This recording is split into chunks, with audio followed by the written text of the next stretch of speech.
Durablement vôtre, pour un monde à la fois vivant, vivable et viable. Aujourd'hui, nous évoquerons le développement durable dans le département de la Moselle, à l'occasion des premières assises du développement durable qu'organise justement le Conseil départemental de la Moselle, jeudi 19 avril 2018 à Metz. Nous sommes avec le président du département de la Moselle. Durablement vôtre, en partenariat avec les radios associatives de Lorraine. Patrick Weiten, bonjour. Bonjour.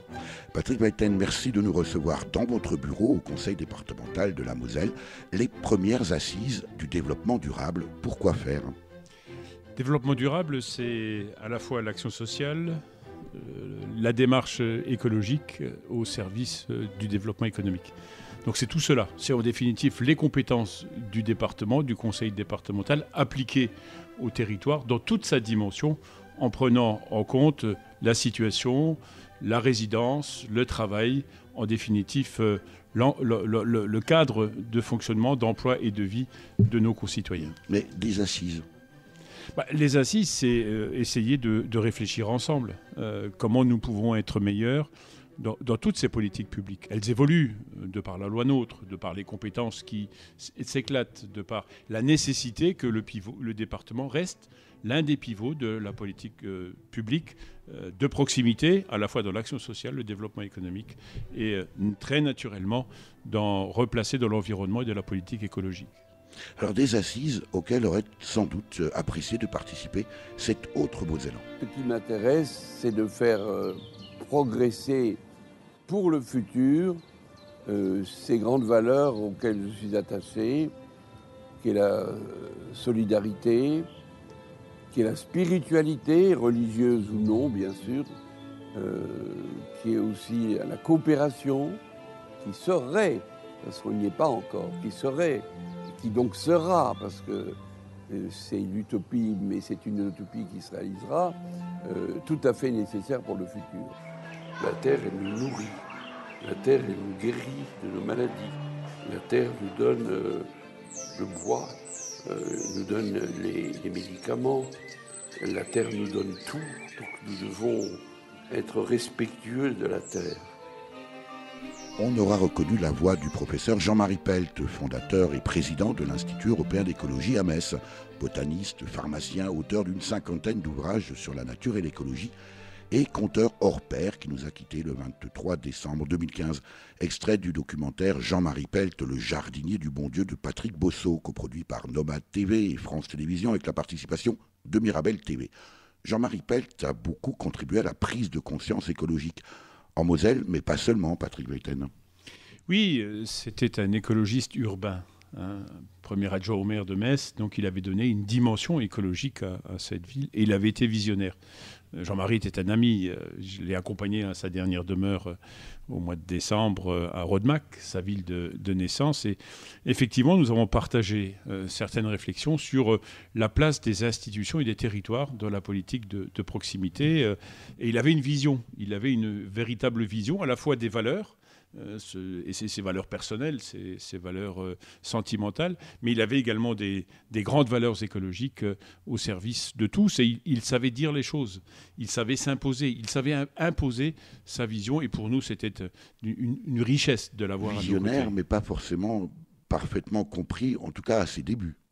Ah, c'est bien évident. C'est-à-dire qu'on lui a donné totalement raison après qu'il ait eu à s'affronter aux mauvaises paroles, aux mauvais esprits. Et je crois qu'au fur et à mesure que notre société a évolué, ce parcours lui a donné raison. Malheureusement, il a eu raison dans un certain nombre de domaines. Et nous aurions encore besoin très longtemps d'un Jean-Marie Pelt pour nous montrer la voie. Puisqu'elle était écoutée, elle interpellait même les citoyens. Je crois que lorsqu'il les rappelait à l'ordre en disant... l'abeille est importante, l'action en faveur de la biodiversité est essentielle, la façon de la mobilité, de réfléchir à la mobilité est importante également. C'est l'effort de chacun qui contribuera à l'effort pour tous. Et je crois qu'il a été entendu. Et aujourd'hui, il manque dans ce paysage pour rappeler simplement les valeurs de l'écologie pour tous. Alors précisément, Président Beytaine, quels sont d'après vous, et j'imagine que vous êtes forcément bien placé, les enjeux principaux du développement durable en Moselle ? Il se conjugue de différentes façons. Je crois que l'une des principales façons, c'est la question de la mobilité qui se pose, sous toutes ses formes. Aujourd'hui, on ne parle que du sillon lorrain avec l'A31 qui est nécessaire, 100 000 visiteurs et voyageurs par jour. On ne parle beaucoup moins du ferroviaire. On parle de l'abandon des gares de proximité, des voies secondaires, alors qu'on devrait les enrichir, comme le fait l'Allemagne, comme le fait le Luxembourg, pour éviter de mettre tout le monde dans sa voiture et sur la route, essayons de les mettre sur la voie ferrée.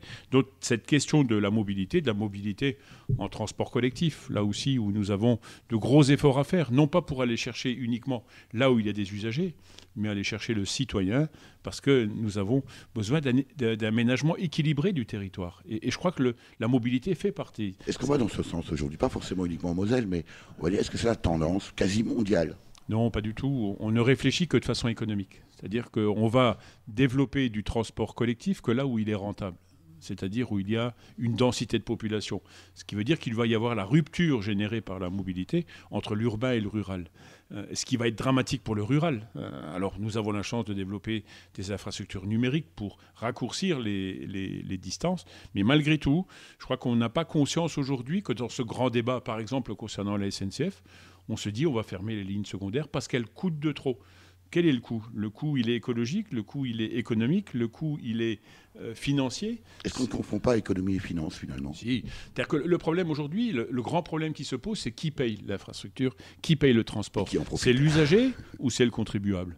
Et nous sommes dans une politique d'aménagement du territoire où le contribuable assume toute sa place. Sur les enjeux du développement durable, Président Beytaine, vous parlez de mobilité, vous n'évoquez pas la biodiversité ? Si, naturellement, cette question de la biodiversité est largement posée. Le département est propriétaire de l'étang du Lindre, qui est le socle même, la visibilité. Ça ne suffit pas. Mais ça ne suffit pas. Dans toutes les politiques de biodiversité, nous avons la responsabilité de la gestion de 4200 km de routes départementales. Au quotidien, nous travaillons pour ne pas utiliser les produits phytosanitaires, pour travailler de façon différente sur la tonte et le fauchage de 8400 kilomètres d'espace et d'accotement à faucher. Nous travaillons sur la question des circuits courts et des circuits de proximité de l'agriculture, de restauration hors domicile. Donc au quotidien, diminution des déchets alimentaires dans nos 90 collèges de Moselle. C'est 3 500 000 repas. Donc vous pouvez imaginer ce que cela peut représenter. Donc pour nous, c'est tout cela, la biodiversité, conjuguée à l'échelle d'un département qui est à la fois un acteur de proximité, mais aussi un acteur qui agit dans l'équilibre et la solidarité des territoires et la solidarité sociale. Nous allons écouter un autre grand Mosellan, ancien président du Conseil, par 2 fois sous la 4e République, et l'un des pères fondateurs de l'Europe. Il sera d'ailleurs le premier président du Parlement européen de 1958 à 1960. Faisant depuis plus de 20 ans le champion d'une Europe unie, la France a toujours eu pour objet essentiel de servir la paix. L'Europe n'a pas été faite, nous avons eu la guerre. L'Europe ne se fera pas d'un coup, ni dans une construction d'ensemble. Elle se fera par des réalisations concrètes, créant d'abord une solidarité de fait. C'était un extrait de la déclaration du 9 mai 1950 de Robert Schuman, alors ministre français des Affaires étrangères, appelant à mettre l'ensemble de la production du charbon et de l'acier sous une haute autorité, qui sera la CECA, commune à la France et à l'Allemagne. Un discours considéré comme un texte fondateur de l'Union européenne. Une archive INA. En 1950, on est loin, très loin, du concept de développement durable. Patrick Beytaine. On n'est pas très éloigné. Oh, 1950 quand même. Non, mais je ne dis pas très éloigné dans le concept. Éloigné dans l'expression, mais pas dans le concept. Vous avez oublié que Robert Schuman a été conseiller général du département de la Moselle. Donc un grand acteur et député de la circonscription de Thionville. Donc il m'a précédé dans le canton et dans la circonscription. Robert Schuman était un visionnaire aussi, comme Jean-Marie Pelt. Je crois qu'il doit être installé dans ce firmament des femmes et des hommes qui étaient visionnaires. Vous imaginez, 5 ans après que les canons se soient tus, Robert Schuman dit la paix. Robert Schuman dit l'Europe. Il y a d'ailleurs un certain lien entre finalement la préservation de notre environnement et la préservation de la paix, non ? C'est bien évident. Je crois qu'on est sur des territoires qui vivent au quotidien la proximité avec nos voisins allemands et luxembourgeois. Et donc, pour nous, préserver la paix, c'est donner un autre environnement à nos enfants. J'étais, il y a quelques jours, à Stier-Wendel pour fêter la 3e édition de Fête de l'Allemagne. Fête de l'allemand. Et pour nous, c'était absolument essentiel d'être aux côtés des collégiens, parce que l'objectif, c'est que ces jeunes collégiens d'aujourd'hui soient des Européens convaincus demain. Il a des obstacles, c'est la langue. Robert Schuman le disait déjà à l'époque, c'est l'Europe des citoyens. Lui-même confronté d'ailleurs à ce problème de la langue. On lui reprochait souvent en se moquant de son accent mosellan. Oui, il en était fier, puisque c'est quand même lui qui a traduit dans le droit français le droit local. Et pour nous, c'est important qu'il ait ces valeurs. Et tout ce qu'il a dit, on n'a rien à enlever. Chaque mot, aujourd'hui, nous pourrions reprendre à notre charge, puisque, en définitive, il disait l'Europe en s'appuyant à la fois sur notre ressource qui était le charbon et notre savoir-faire qui était l'acier. Alors, précisément, le conseil départemental de la Moselle, Monsieur le Président, intervient également aussi dans les actions de soutien pour l'apprentissage de la langue allemande. Effectivement, lorsque nous avons décidé de lancer un partenariat très fort avec les 4 intercommunalités du Val de Rossel, Sattavold, Forbach, Fremer-Merlebach et Kreuzwald. Et pour nous, c'était absolument essentiel que nous renforcions cet apprentissage dès la maternelle. Et donc, on a mis des moyens financiers, on a recruté des personnels. Au départ, on était à peu près à 7-8% d'enfants qui arrivaient en maternelle et qui, jusqu'au collège, pratiquaient l'allemand. Aujourd'hui, on est à près de 20%. Est-ce que vous avez le sentiment que nos concitoyens, je ne sais pas si on dit comme en Alsace, de la France de l'intérieur, perçoivent cet enjeu de la langue ? Non, pas du tout. Je crois qu'on a une difficulté aujourd'hui, c'est que nous sommes des habitants des frontières et que le fait mosellan, le fait lorrain, le fait transfrontalier n'est pas connu à Paris. Je crois que pas plus qu'il est connu à Berlin pour les Sarrois. Et c'est ce que je disais avec Annegret Kramp-Karrenbauer, qui était la ministre-présidente de la Sarre. Elle est pour l'Allemagne à Berlin ce que je suis à Metz pour Paris. C'est-à-dire, effectivement, marquer le fait que nous sommes dans une situation très particulière où l'avenir de nos concitoyens se conjugue vers le nord et pas vers le sud. Et que nous devons appréhender ce marché de l'emploi, le cadre du vivre ensemble, que nous devons le faire dans une démarche de véritable partenariat où ça doit se faire de façon bilatérale, de territoire à territoire. Ça ne doit pas se faire d'État à État. Alors certes, il y a des règles qu'il faut s'imposer, mais lorsque Robert Schuman disait l'Europe des citoyens, c'est l'Europe des territoires. Et nous sommes face à un pays qui est plutôt fédéral, donc très décentralisé. N'assumons pas, n'imposons pas une France centralisée et jacobine, essayons d'avoir une France fédérale plutôt girondine. Passer de l'archaïsme à la modernité, si je vous comprends bien, Président. Effectivement, et la modernité, c'est le transfrontalier. Aroma, précisément, c'est quoi ? Alors, Aroma, c'est la création d'une organisation transfrontalière d'approvisionnement alimentaire local. C'est-à-dire qu'aujourd'hui, nous avons constaté que la restauration hors domicile, cela représente à peu près en Moselle 10 millions de repas par an. 3,5 millions dans les collèges, 7,5 millions, 7 millions dans les maisons de retraite. Et il n'y a pratiquement aucun produit du territoire qui alimente la restauration et la préparation des repas dans le cadre d'une relation en circuit court et au circuit de proximité. Cela permet de diversifier l'agriculture. Cela permet de payer le juste prix et donc de payer l'agriculteur pour ce qu'il construit, ce qu'il produit, plutôt que de le subventionner. Et pour nous, c'est essentiel de le faire à cette dimension-là, parce que les produits ne connaissent pas de limites, pas de frontières, et nous avons besoin de diversifier les filières, d'organiser la logistique, et nous devons travailler à cette dimension-là. Nous travaillons avec le Luxembourg actuellement, avec une belle enseigne logistique avec laquelle nous souhaitons promouvoir ce dispositif. L'État et la région sont à nos côtés, et pour nous, c'est essentiel. Je crois que l'avenir de l'agriculture se conjugue également à la diversification, et donc au circuit court et au circuit de proximité.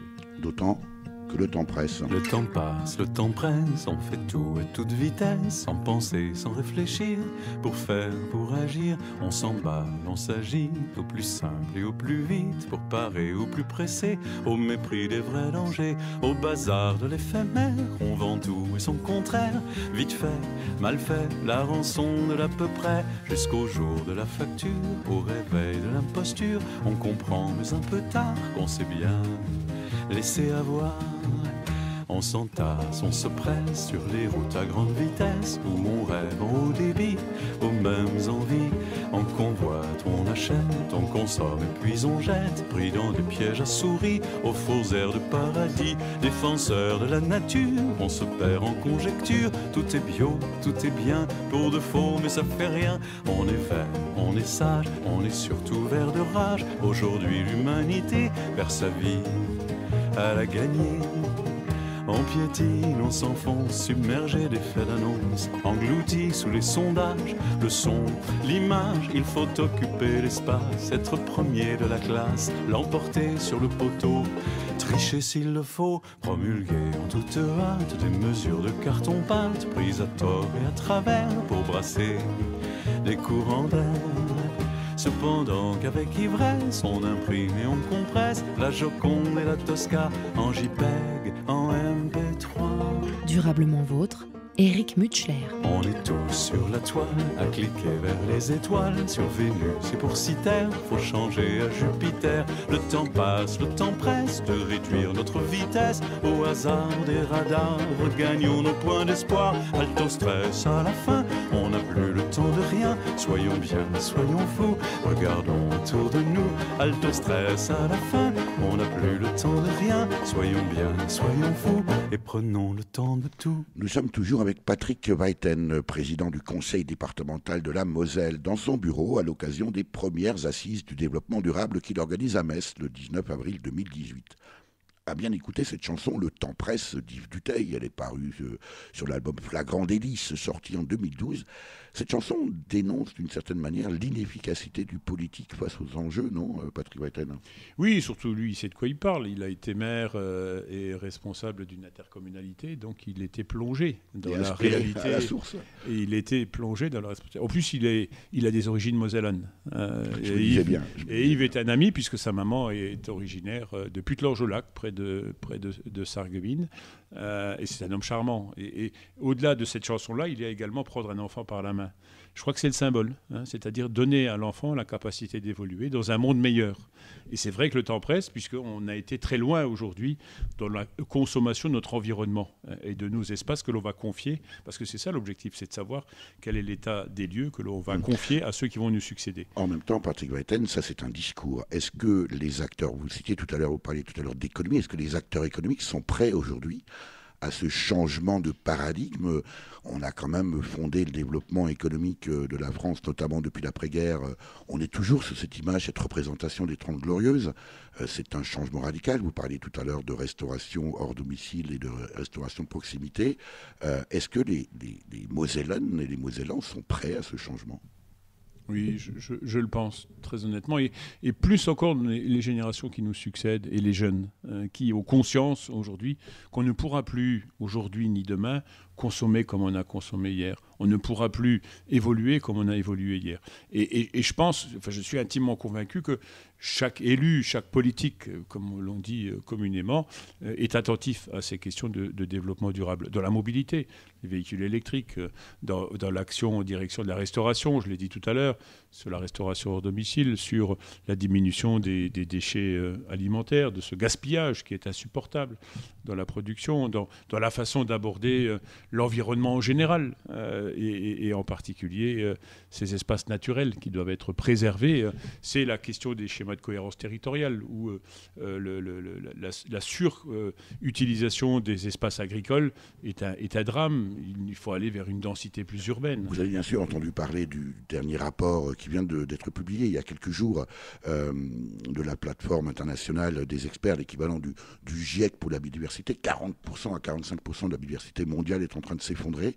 Là aussi, est-ce qu'une entité comme un conseil départemental, en l'occurrence celui de la Moselle, d'une part en est conscient et d'autre part peut agir?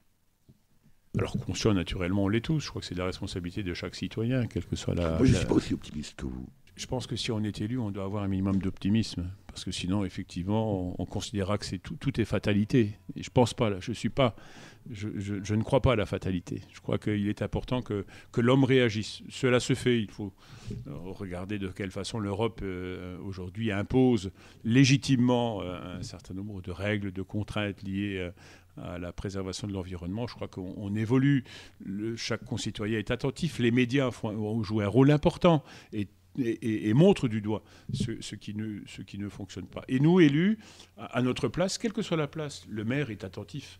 Le maire ne traite plus les espaces verts comme il le faisait. Le maire ne gaspille beaucoup moins d'eau qu'auparavant. Tu veux dire qu'il en gaspille encore? Oui, enfin, ça dépend où on met le gaspillage. Voilà, est-ce qu'il faut arroser des espaces verts? Est-ce qu'il faut... C'est toutes des questions fondamentales qui se posent. Il faut trouver cet équilibre entre la nécessité d'avoir un service public et l'obligation de préserver les espaces naturels, les espaces sensibles. Comment un président de conseil départemental fait ses arbitrages précisément? Vous savez, arbitrer, c'est presque renoncer. Donc il faut qu'on soit conscient, qu'on renonce un peu à ce qu'on a connu pour s'engager dans une démarche où ça sera moins facile, parce que l'on encadre, parce qu'on impose, parce que l'on contraint.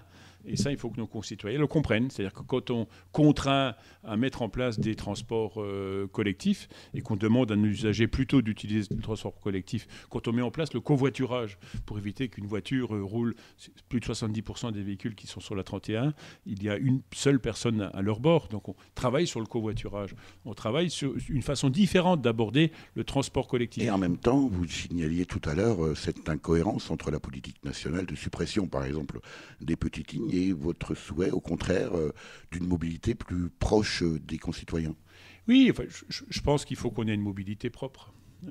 Et cela est absolument essentiel. Je suis intimement convaincu, parce que abandonner ces lignes, c'est abandonner des infrastructures. Et un jour, on le payera cher, et un jour, on nous reprochera. Donc il faut à la fois entretenir ces infrastructures. On a, nous, des infrastructures qui ont fonctionné à l'échelle de la relation entre le bassin houiller charbonnier et le bassin sidérurgique où on produisait l'acier, et l'un rejoignait l'autre. Aujourd'hui, c'est des lignes, c'est des voies qui existent, on ne les utilise plus. Il faut remettre des trains, il faut retravailler. L'omnibus n'était pas une hérésie, parce qu'ensuite, on renvoie tout sur la chaussée et on développe et on construit de plus en plus de macadam, on construit en plus de surfaces imperméabilisées, et cela a des conséquences sur notre biodiversité et notre environnement. Donc je crois que là, il y a un vrai appel à responsabilité, mais il faut que tout le monde en prenne conscience, même si ça coûte un peu plus cher. Ça a un certain coût. Je pense que l'environnement n'a pas de prix, à un certain coût, mais c'est à nous de le payer. La Moselle, c'est le nom du département que vous présidez, Patrick Weiten. C'est aussi celui d'une rivière affluent du Rhin qui prend sa source dans les Vosges pour se jeter précisément dans le Rhin à Koblenz, en Allemagne. La Moselle, dont Jacques Brel, en 1966, dans Jeff, chantait le vin. Moi-même, en étant viticulteur mosellan français, je dirais qu'il parle du vin de Moselle français.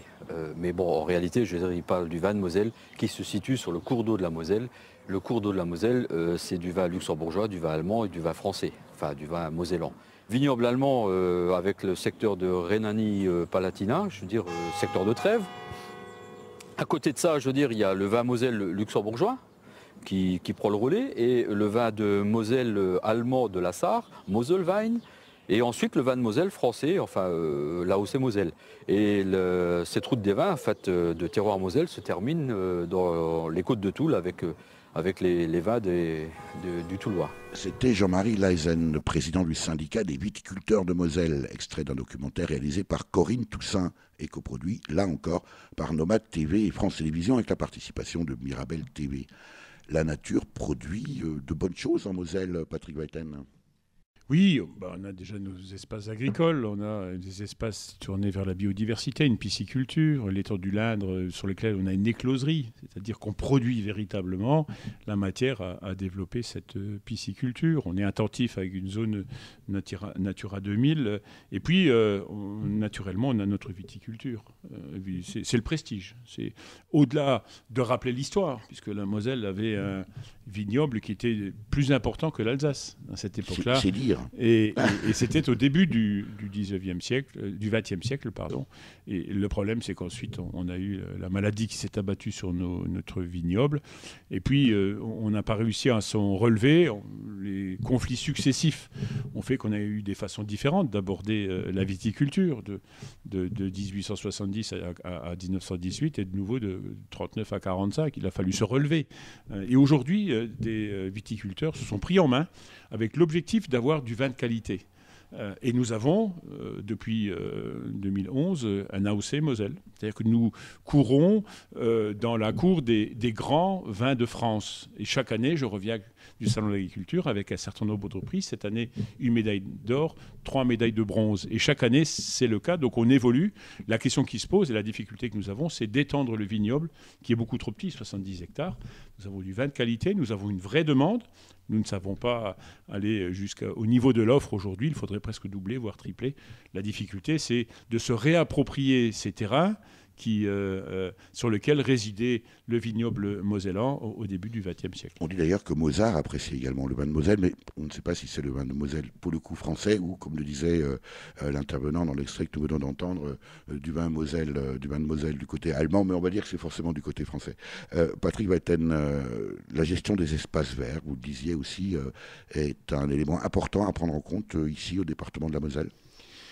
Oui, elle est sur nos espaces routiers, elle est sur nos espaces départementaux. C'est le jardin fruitier de la Connexie, où on raconte l'histoire fruitière de notre département qui était adossée à la sidérurgie et au bassin houiller.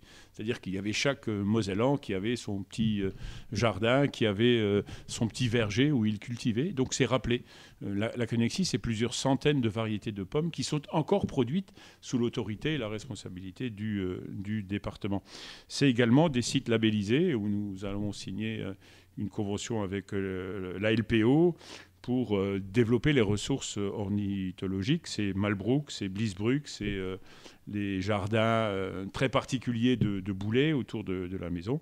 Et puis nous travaillons sur la mise en place de nouveaux nichoirs à oiseaux. Nous travaillons sur le développement de gîtes à chauves-souris. Donc c'est la succession de petites mesures qui font ensuite une politique départementale. Alors, vous évoquiez à l'instant la LPO, Patrick Weiten, les associations, une des plus importantes en France, mais il y en a d'autres, évidemment, qui travaillent au quotidien pour la préservation de l'environnement. Ce sont des associations. Donc, il y a association, on dit souvent bénévolat. Est-ce qu'aujourd'hui, il est encore normal que... finalement, ceux qui détruisent, je vais dire un peu brutalement, ceux qui détruisent l'environnement et ceux qui en profitent, eh bien, ce sont des professionnels, et ceux qui la protègent sont des bénévoles? Oui, je ne pense pas que ça soit aussi simpliste. C'est tellement simplifié, mais il y a des gens qui consomment de l'espace naturel, mais qui mesurent le fait des conséquences de cette consommation et qui s'investissent ensuite. Vous savez, il n'y a pas les bons qui parlent écologie et les mauvais qui la consomment. Mais je ne serais pas aussi simpliste, comme je l'ai dit. Je pense qu'on est dans une démarche qui est complètement différente parce que tout le monde est attentif à son environnement, parce qu'avant d'être chef d'entreprise ou producteur, on est d'abord femme et homme d'un territoire que l'on doit préserver. Donc moi je sais qu'il y a énormément de personnes qui s'impliquent, des élus, des habitants de territoire, des enfants, et parce que la pédagogie elle démarre dès le plus jeune âge où il faut tout de suite les rendre attentifs, et par les enfants on touchera les adultes. C'est l'objectif que nous avons également à la fois dans les écoles élémentaires et primaires, mais aussi et surtout dans nos collèges, puisque nous avons la responsabilité de 40 000 collégiens. Et en permanence, on essaie de diffuser cette information en faveur d'une écologie responsable. Alors précisément, est-ce qu'il n'y a pas aussi un parallèle à faire entre, on évoquait tout à l'heure l'agriculture de proximité, on peut évoquer le bio. Est-ce qu'il n'y a pas aussi d'une certaine manière aujourd'hui un décalage entre l'offre et la demande, où on sait que la demande de produits bio, par exemple, explose. Vous disiez même, en ce qui concerne le vin, on a le sentiment que, notamment l'agriculture, a du mal à suivre cette transition. Alors, on vient de loin. On vient d'une agriculture qui s'est intensifiée, où on a expliqué à nos agriculteurs qu'il fallait qu'ils augmentent le cheptel, qu'ils augmentent les surfaces. Ça, c'était du temps de Schuman. Pour avoir, dans les années 50-60, puis ça a continué, pour avoir ensuite une rentabilité économique. Et malheureusement, on s'est rendu compte que ce modèle économique-là ne fonctionnait plus une fois qu'on a commencé à mondialiser les échanges. Et donc le marché n'était plus estimé ici à Metz, même à Paris. Il faisait l'objet des grands cours qui se négociaient à New York ou à Moscou. Et donc on était très éloignés. L'objectif, c'est de revenir à la valeur du marché de proximité. Et là, il y a un vrai travail à faire et le bio s'inscrit dans cette démarche. Je ne pense pas qu'il faille ni opposer ni additionner le bio et la restauration de proximité et les circuits courts et les circuits de proximité. Il y a une vraie demande, mais il faut que nos concitoyens sachent que ça a un prix. C'est un juste prix qu'il faudra payer, parce que si on achète le prix, je ne suis pas sûr qu'on ait le bon produit. En tout cas, lorsqu'on évoque le développement durable, Patrick Weiten, on est obligé de citer le document fondateur du concept. On l'appelle le rapport Brundtland. Son titre officiel, lors de sa publication, en anglais « Our Common Future », en français « Notre avenir à tous ». Pourquoi rapport Brundtland ? Du nom de la présidente de la Commission mondiale pour l'environnement et le développement, Madame Gro Harlem Brundtland, qui était ministre norvégienne de l'environnement. Deuxième précision, développement durable, sustainable development. En français, le plus souvent développement durable, mais parfois aussi développement soutenable. Attention, ce terme n'est pas issu du rapport Brundtland, mais d'un rapport de l'Union internationale de conservation de la nature publié en 1980. Ce rapport de plus de 400 pages va révolutionner la façon de penser le développement. Dans cet extrait d'une vidéo réalisée par l'Université virtuelle environnement et développement durable, l'UVED, la maître de conférence Catherine Figuière rappelle que l'expression développement soutenable date de 1980. Le conseil départemental que vous présidez, Patrick Weiten, organise le 19 avril 2018 les premières assises du développement durable de Moselle. Pourquoi avoir attendu 38 ans, Patrick Weiten ? On n'a pas attendu 38 ans. On est conscient depuis longtemps. On est conscient depuis longtemps qu'on a une responsabilité à chaque niveau de la hiérarchie territoriale, la commune, l'intercommunalité, le département, la région et naturellement l'État. Ce qu'il a fallu, c'est qu'il y ait une prise de conscience politique et donc populaire. Et à la fois que nous devons nous impulser, c'est Jean-Marie Pelt, qui au début n'était pas entendu. On y revient. Alors qu'aujourd'hui, il est une référence, même après sa disparition. Il avait raison trop tôt ? Non, quand on regarde la ville de Metz, il n'avait pas raison trop tôt. Il avait raison quand il fallait, puisqu'on était quand même sur des destructions massives à l'époque. Il a préféré requalifier les espaces. Il a parlé d'écologie urbaine, je le répète. Donc remettre le transport collectif, donc travailler sur la question de la mobilité, travailler sur l'espace naturel au milieu des espaces urbains. Donc il avait raison tôt, mais pas trop tôt, parce que Metz en a largement profité. En même temps, 38 ans pour arriver aujourd'hui à la prise en compte du développement durable, ça manifeste quand même d'un temps de maturation chez nos concitoyens qui est finalement très lent, non ? Oui, parce que je ne suis pas sûr qu'on ait fait les efforts pédagogiques à l'époque où il le fallait. On parlait rentabilité, on parlait production, on parlait moyens. On était dans les 30 glorieuses où on ne se posait pas trop de questions. Parce qu'il faut le dire, la sidérurgie, les houillères, la faïencerie, le verre, le cristal étaient plutôt des activités productrices, mais consommatrices d'énergie et donc d'espace et donc d'environnement. Donc, je pense qu'on aurait pu être conscient plus tôt, mais je dirais qu'il y a eu une mobilisation totale, une médiatisation importante, une mobilisation de tous nos grands savants qui ont ensuite produit au fur et à mesure. Et le département s'est déjà depuis un certain temps inscrit dans cette démarche. L'objectif maintenant, c'est de le faire partager par tous. Alors précisément, ces premières assises du développement durable, Patrick Weiten, qu'en attendez-vous et puis en quoi vont-elles consister ? C'est déjà un peu d'échanger avec tous nos partenaires, de faire un état des lieux de ce que nous faisons et de voir de quelle façon nous pouvons être meilleurs, parce que je crois que personne ne détient la vérité. Je crois que c'est l'addition des actions, des expériences et des vérités qui feront une bonne politique. Et l'objectif de ces assises, c'est prendre un rendez-vous. C'est de tester ce que nous avons fait pour savoir si effectivement cela produira les résultats que nous attendons, mais surtout faire évoluer. Ma parole est toujours, une politique publique doit être évaluée pour évoluer. Et là, nous devons évoluer encore parce qu'on n'est qu'à une étape.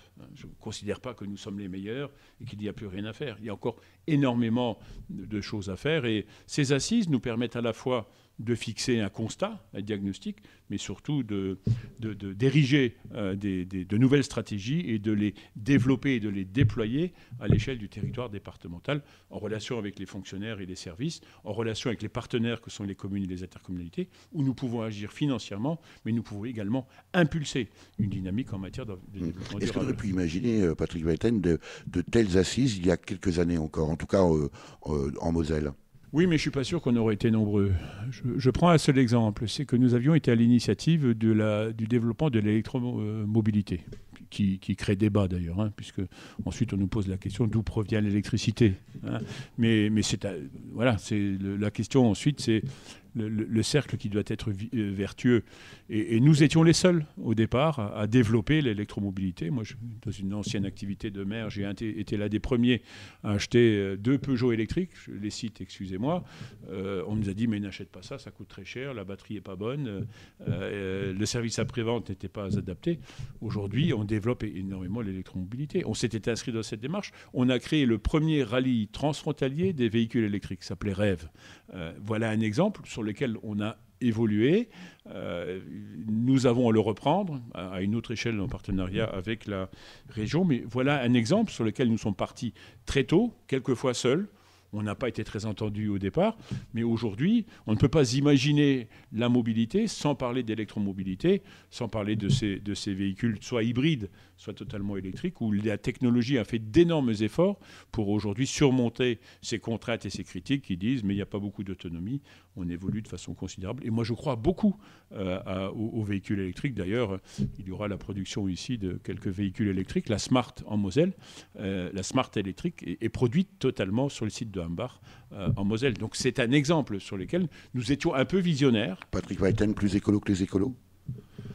Non, je crois qu'il faut rester modeste. Parce que le problème, c'est que devant ce grave problème, il faut rester humble et modeste. Je crois que je considère à la politique des petits pas, de ces petites pierres, de ces cailloux que l'on sème sur le chemin d'un mieux vivre ensemble. Je crois que c'est important. Mieux vivre, ça veut dire qu'il faut que notre environnement soit plus adapté. Ensemble, ça veut dire qu'au-delà de l'écologie, il y a le développement durable et donc la dimension sociale qui est absolument essentielle. 2000 ans et un jour, on fait le bilan. Il est lourd, sans perdre de temps. Ça repart pour un tour. Faut pas se miner, se faire de bile, car pour les années, paraît-il, ce sont toujours les premières 2000 les plus difficiles. 2000 ans et 2 jours, on rase les cons et les tours, on voit mieux les gens, les couleurs, les contours. On passe du venin au velours et on rend la main à l'amour. Et on voit que c'est bon, que c'est beau et on est plutôt pour. C'est peut-être la dernière chance. On n'a plus le droit de se planter. 2000 ans et 3 jours, on chasse le smog et bonjour, il y a de nouveau du soleil dans la cour. On met de l'ozone tout autour et puis après on fait l'amour et ça va de mieux en mieux et on est de plus en plus pour. Durablement vôtre, Éric Mutschler.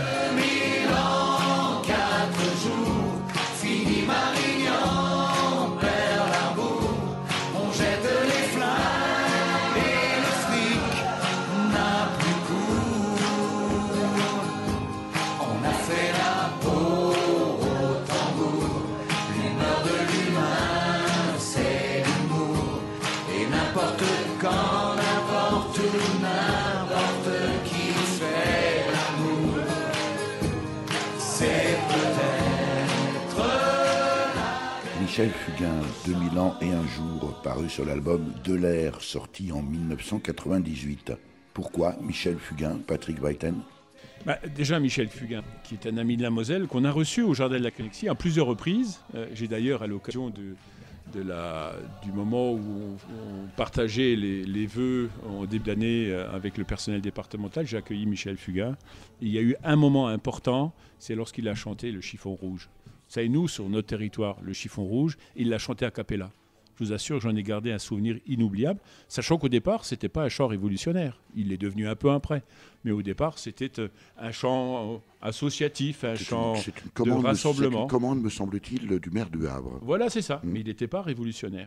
Je crois qu'il s'est toujours exprimé dans une démarche visionnaire, et on le sait. Donc pour moi, Michel Fugain est un ami, déjà, est un homme charmant, de grand dynamisme, attaché à un territoire qui est la Corse, d'ailleurs. Il en parle avec tellement de conviction, alors qu'il n'est pas originaire de ce territoire, mais il est attaché au territoire.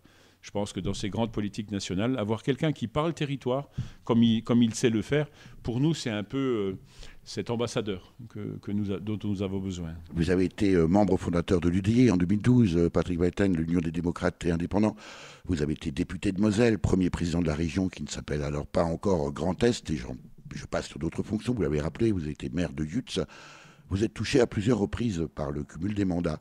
Là où d'autres auraient choisi ou choisissent des mandats carriéristes, vous avez toujours préféré celui de conseiller départemental et vous en êtes le président depuis 2001. Pourquoi ce choix ? Moi, je suis tout simplement attaché à mon territoire. Voilà.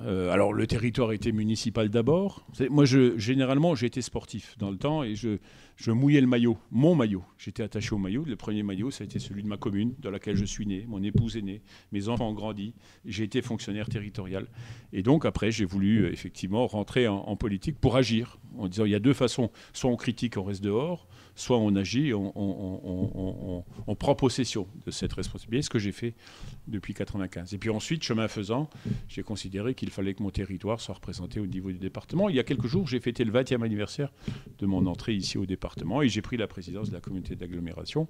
Et puis un jour, Philippe Richer est venu me chercher après que je sois devenu président en 2011, le 31 mars 2011, donc il y a quelques jours, président du département, me disant il faut qu'on construise une nouvelle région, une grande région. C'était pas tellement l'idée de Richert au départ, non ? Non, mais une fois que la loi était passée et qu'il fallait passer au vote ou à l'élection, à ce moment-là, il fallait se mobiliser parce que nous avions malgré tout un enjeu et un danger qui était le Front National. Et je me suis investi pour éviter que notre région soit représentée par l'esprit du mal. Parce que je le considère comme l'esprit du mal. Vous parlez de proximité de territoire, précisément, puisque la gouvernance est aussi un des piliers, est un élément important du développement durable.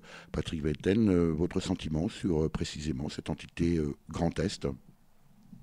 Personnellement, j'y ai jamais été très favorable, parce que je considère qu'une région de 5 600 000 habitants et de 57 000 km², je ne suis pas sûr que véritablement on agit dans la pleine connaissance du territoire. Je ne pense pas que les gens de Saint-Dizier et les gens de Strasbourg se rencontrent communément. Je ne suis pas sûr que la politique transfrontalière soit la même que lorsqu'on est dans le sud de la Champagne, tourné vers l'Île-de-France.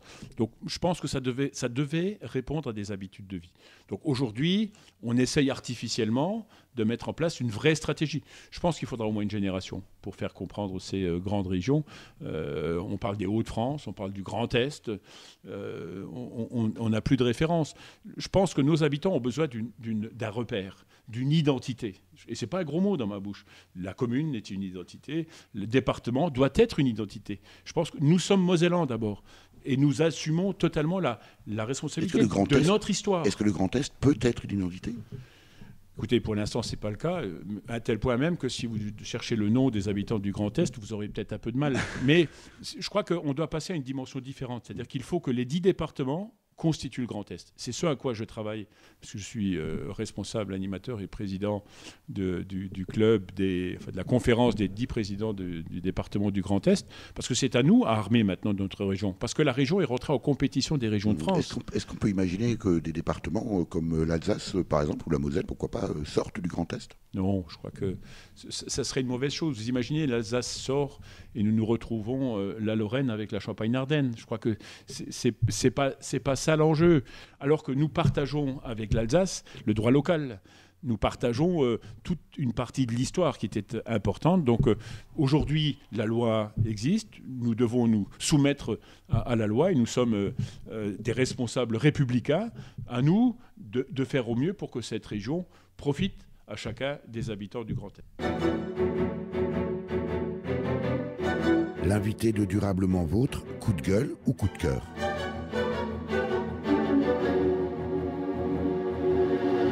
Patrick Weiten, président du conseil départemental de la Moselle, c'est le moment de votre choix.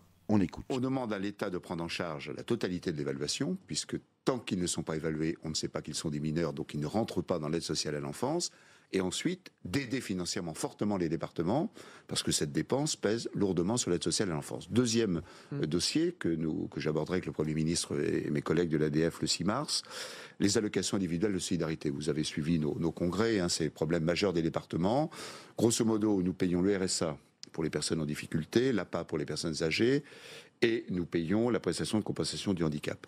Et grosso modo, sur ces 3 prestations, l'État, qui devrait nous verser 100% de ce que nous versons, nous en verse que la moitié.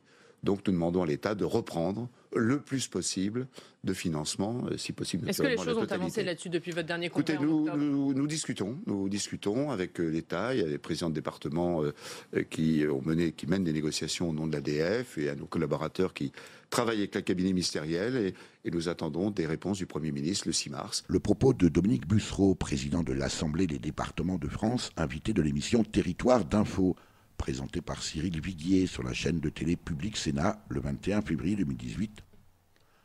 Pour illustrer votre coup de gueule, Patrick Weiten. Oui, moi je partage chaque mot de Dominique Bussereau, qui est un ami, puisque je suis le 2e vice-président de l'Assemblée des départements de France, et donc nous sommes pratiquement chaque semaine ensemble pour évoquer la situation des départements. C'est dramatique ce qui arrive au département aujourd'hui. Le département, institution de proximité et de solidarité, doit assumer la responsabilité des personnes âgées, la responsabilité des personnes handicapées, la responsabilité des bénéficiaires du RSA et de l'enfance en difficulté. J'ai placé sous mon autorité 2000 enfants brutalisés par la vie dès le plus jeune âge. Et on nous a enlevé certaines compétences, l'économie. Comment voulez-vous gérer l'insertion par l'économie des bénéficiaires du RSA et ne plus parler aux entreprises? Parce qu'on n'a plus le droit de parler aux entreprises. C'est devenu un gros mot de parler aux entreprises. Et nous n'avons plus les moyens. Parce que ce qu'on n'a pas réussi à nous enlever par la compétence, on nous l'enlève par les finances. Le budget social du département, c'est 500 millions d'euros, qui est en augmentation sans aucune compensation de l'État. On sait qu'on y a un vieillissement qui fait qu'on arrive dans les maisons de retraite de plus en plus dépendants, avec des moyens nécessaires. Ils ne sont pas compensés. Le dernier point, c'est les mineurs non accompagnés. Nous avons la responsabilité de la protection de l'enfance, et donc ces mineurs immigrés qui arrivent sur notre territoire en vague massive. Il y a 3 ans, il y avait 200 à 300 mineurs non accompagnés qui arrivaient sur notre territoire. Aujourd'hui, nous sommes à plus de 700. Il y a 3 ans, cela représentait 2 millions d'euros de charges. Aujourd'hui, c'est 12 millions d'euros. Toujours pas compensés par l'État. Et en plus, on nous demande de faire des économies. Alors, le dernier point, le pompon, c'est qu'on est en train de nous dire, mais vous allez signer une convention a priori, convention budgétaire a priori avec l'État. Et si jamais vous n'êtes pas gentil, on va vous punir. Attendez, on n'est plus dans la loi de la décentralisation. On est en contradiction avec l'acte 1, l'article 1 et l'article 72 de la Constitution, qui dit que les collectivités, la France est un pays décentralisé, les collectivités doivent se gérer de façon complètement libérée. Aujourd'hui, on reconcentre toute la responsabilité sous l'autorité des fonctionnaires et des technocrates parisiens. Parce que c'est ça aujourd'hui ce qui se passe. Et ça, on ne peut pas l'accepter. Parce qu'une politique départementale, elle n'est pas en Moselle comme elle est dans le Gers ou dans la Nièvre. Et pour nous, c'est adapter la politique en fonction de la situation économique, sociale, de l'histoire, de la culture de nos territoires. Donc c'est pour cette raison-là que, et vous avez pu constater combien je suis passionné et agacé par ce qui se passe, parce que nous n'avons aucune réponse de la part du gouvernement.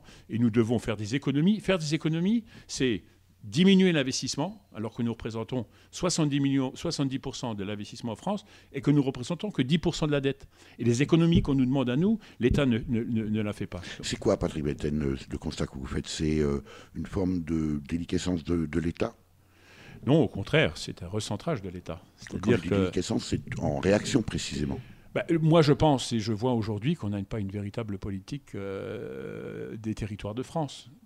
Qu'est-ce que l'on veut de la France des territoires? Est-ce que l'on veut que le cœur des Français batte au rythme de leur territoire et de l'environnement? Regardez à chaque respiration électorale, le Front National évolue. Et le Front National s'appuie sur quoi? Diminution des services de la ruralité, mobilité qui est moins organisée, socialement une grande difficulté. Et nous, on répond centralisation parisienne. Je crois qu'il faut qu'on soit prudent. Moi, je suis, comme Schuman, un fédéraliste. Je pense que ce qu'a fait l'Allemagne, nous devrions le faire en France et nous devrions avoir l'Europe fédérale. Et si on ne commence pas par ces compétences qui redescendent depuis l'État, et à chaque fois que l'État nous a renvoyé des compétences, les collèges, les routes, à chaque fois on a fait mieux que l'État, parce qu'on était dans la proximité. Et l'État est trop grand pour s'occuper des petites choses, et quelquefois des collectivités trop petites pour s'occuper des grandes choses. Chacun a sa place. Et je pense qu'à ce moment-là, la France ira mieux, la France des territoires et des citoyens. Et justement, comment voyez-vous la suite de l'évolution on parle aujourd'hui avec vous développement durable aussi, bien sûr. Patrick Weiten, comment voyez-vous l'évolution de la France, de la Moselle, précisément par rapport à ces enjeux-là? Est-ce qu'on peut imaginer que la France prenne ce tournant du fédéralisme? Écoutez, moi je l'appelle de tous mes voeux. Je crois que si nous ne prenons pas ce tournant, comme vous le dites, d'une action en faveur des territoires à la dimension qu'il faut, en tenant compte de l'histoire et de la spécificité, de la particularité de chacun des territoires, à un moment, je pense que nous aurons à souffrir d'une réaction très vive de la part de nos concitoyens, et j'ai peur qu'elle ne soit pas qu'électorale. Et là, il faut qu'on soit très prudent, parce qu'aujourd'hui... Vous pensez à quoi? C'est à une agitation qui aille bien au-delà et qui donne des idées révolutionnaires aux uns ou aux autres, ou alors qu'on aille vers le discours extrême, parce qu'aujourd'hui on a des discours extrémistes qui sont dangereux, et moi je pense que nous allons être jugés par ceux qui vont nous succéder, c'est-à-dire nos jeunes. Précisément, vous parlez de cela, Patrick Weiten, département de la Moselle fait maintenant partie de la région Grand Est, donc vous êtes forcément concerné par le projet de poubelle atomique nucléaire à Bure. Oui, alors là, on a un grand débat. C'est-à-dire qu'on est prêt à utiliser la production nucléaire sous toutes ses formes, dans l'imagerie, dans la radiographie, enfin. Et puis ensuite, on ne sait pas quoi faire des déchets. Et lorsqu'on essaie de trouver une solution au niveau de l'exploitation ou la gestion des déchets, à ce moment-là, comme je dis toujours, c'est des PUMA, c'est des projets utiles mais ailleurs. C'est-à-dire que personne n'en veut, mais on produit les déchets. Je crois qu'il faut être responsable. On a des garanties, on a un laboratoire, parce qu'aujourd'hui, on n'enfouit pas les réseaux, on est dans un laboratoire. Il faut en assumer la responsabilité. Et je pense qu'il faut soutenir cette démarche pour le faire dans les meilleures conditions possibles, que ça soit fait dans une grande expertise et une grande professionnalisation. Merci Patrick Weiten pour cet entretien. Merci à vous, merci, et je souhaite que chacun retrouve la voix de la Moselle, voix accueillante et voix qui porte les valeurs de Robert Schuman. Merci. Eh bien, écoutez, que chacune et chacun vous entende. Je rappelle que vous êtes le président du conseil départemental de la Moselle qui organise jeudi 19 avril 2018 à Metz les premières assises du développement durable de Moselle. Pour en savoir plus, rendez-vous sur le site www.moselle.fr. À la technique et au montage, Véronique Olivier. Vous pouvez réécouter cette émission dès la semaine qui suit sa première diffusion sur le site www.durablementvôtre.fr.